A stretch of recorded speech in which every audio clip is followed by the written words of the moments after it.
Nakita nyo na yung rally. Na-post ko na rin yan eh. Kung yung anong yung nangyari dyan sa Raha Sulaiman.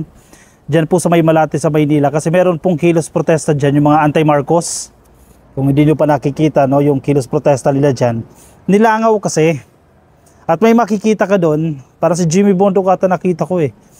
Nananawagan ito na may mga pumuntang tao dyan. Ang problema, wala eh. Sino pupunta dyan maliban doon sa mga DDS vloggers? Ano yung gusto nyong ipanawagan doon sa inyong kilos protesta? Number 1, Marcos resign. Sino maniniwala sa inyo doon sa panawagan ninyo na Marcos resign?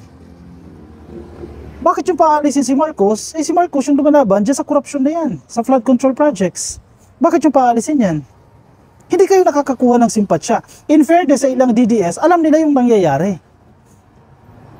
Marami pa rin naman yung DDS. Sa totoo lang, marami pa rin yan. Siyempre, lagpas thousands pa yan, 10,000 pa yan. Even dito lang sa Metro Manila.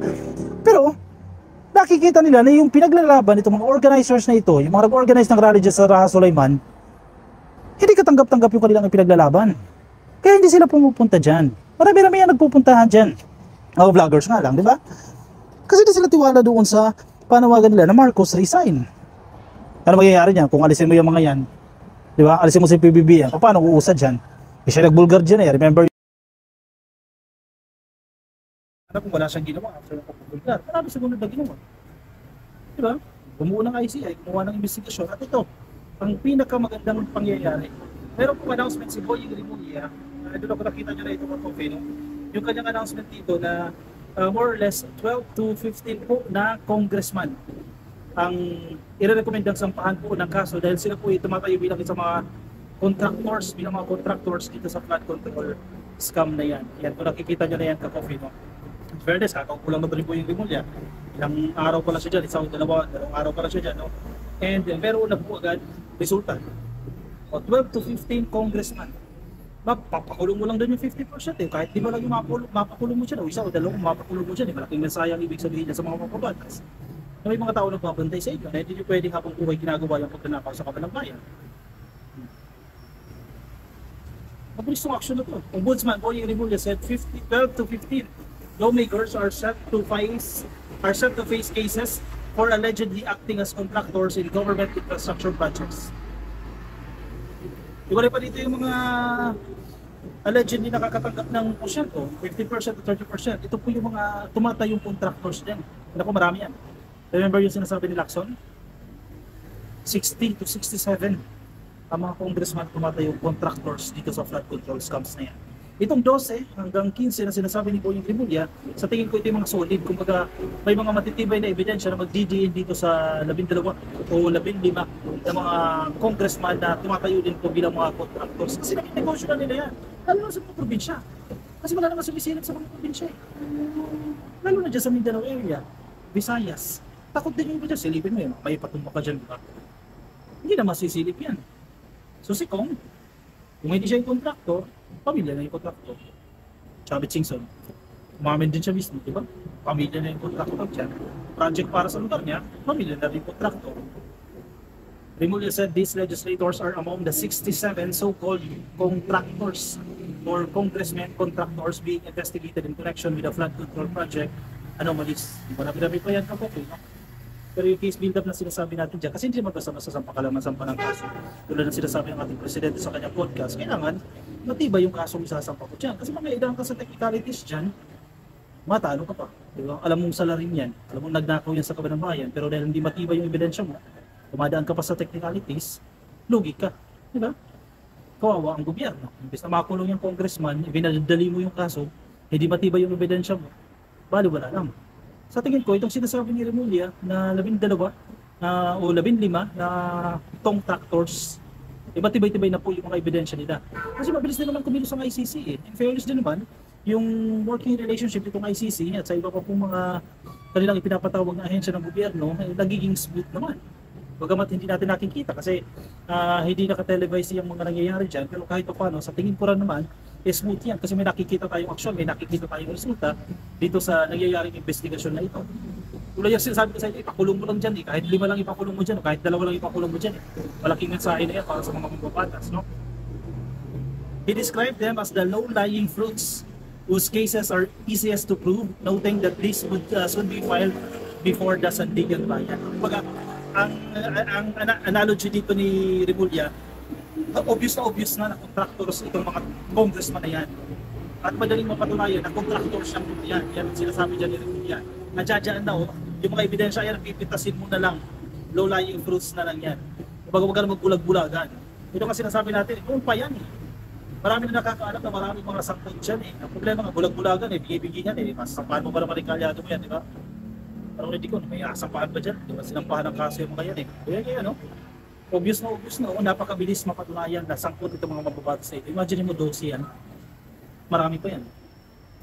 The Ombudsman did not identify the lawmakers but assured that the first batch of cases could be filed by November. So ngayon po ano pa siya ba ngayon? October 13. So a matter of 17 days, 17 or 18 days of holiday, November 1 or 2, sige, November 3.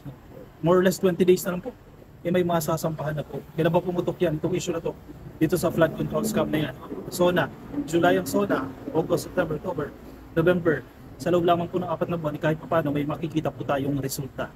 So, pag once na maisampa na yan dyan sa Sandigan Bayan at isolidify pa itong kaso, pagkala pa ng mga ebidensya, mas mapapabilis po yung pagkakaroon natin. Huwag agad tayo masyadong magmamadali. Diba? Kasi naiintindihan nila natin ang sentimiento ng ilan natin mga kababayan. Masyadong excited di ba? Pinipressure na nila si Presidente, bakit ang gagawin? Wala pa rin natin ang kulong. Bakit ang tagal-tagal na dyan at walang napaparusahan dyan sa flood control scams na yan? Kalma lang, di ba? Baby, kalma, ika nga. Kinakailangan matibay po yung ating mga ebidensya. Importante dito umuusad. Kung slowly, at least surely, di ba? And I don't think na slow yung pag-usad ng hostisya dito kasi yung comparison niya natin dyan, yung kaso ni Janet Napoles, medyo ilang taon po bago may mga nasampulan dyan. Ito, ilang buwan pa lang po tayo, 4 na buwan pa lang tayo, kahit pa paano marami na pong nangyari. Yung pag-freeze lang sa assets ang ilang mga mababatas, malaking bagay na po yan. Yung pag-issue ng lookout bulletin order para sa mga mababatas na para hindi na sila basta-basta makapagpagpag, malaking bagay na rin po yan. Diba? Kahit pa paano, mabilis po yung development. So, kaunting tiwala pa. Yun ang ating panawagan dyan. Kaunting tiwala pa sa ating gobyerno. Tiwala kay PBBM. Kasi si PBBM, very committed siya dyan. Kailangan nating i-address itong problema na yan. Makikita mo naman sa aksyon ng ICC yan. Makikita mo sa aksyon ng DOJ. Makikita mo sa aksyon ng Ombudsman. Kaya hindi lang natin maintindihan itong mga anti-Marcos na kinakailangan nyo pang mag-rally kahit wala nang pumupunta sa inyo dyan at gusto nyo pang mapatalsik si PBBM. Hindi nyo napapansin yan na yung pinapatalsik ninyo, siya yung nagbulgar niyan. Yung pinapatalsik nyo, siya yung may political will na papanagutin yung mga sangkot dito sa flood control scam. Tapos gusto nyo tanggalin, di ba? Common sense yun Kaya gets nyo coffee yung pinupunto ko dyan. Sa mga anti-Marcos, hindi naman lahat ng DDS yan Kasi maraming DDS nag-iisip na rin ng tama nagising na rin O dito sa mga anti-Marcos na patuloy pa rin na nagkikilos protesta, mahiya naman kayo. Mahiya kayo. Yung gusto nyo patalsikin, yan ang lumalaban sa korupsyon. Yan yung nagbulgar sa korupsyon.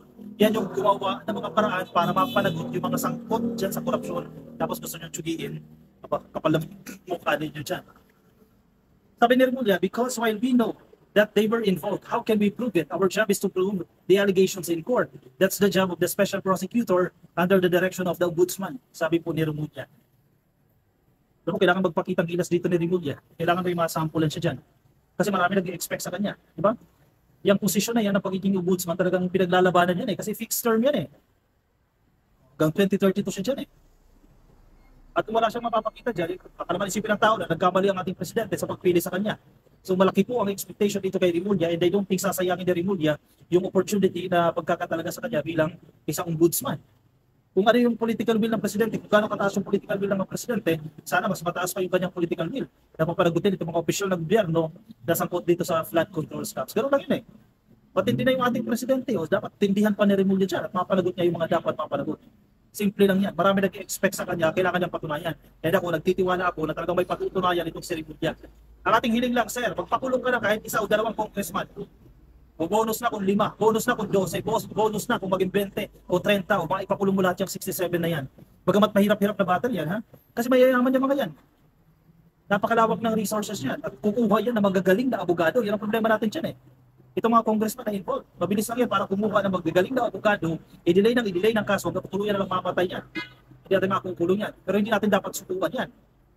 Kinakailangan makita ng taong bayan na mapapanagot yung mga yan. Kahit makulong mo man lang yan, kahit in judgment ay maging favorable sa kanila in the future, at least makita mo na magdusa man lang.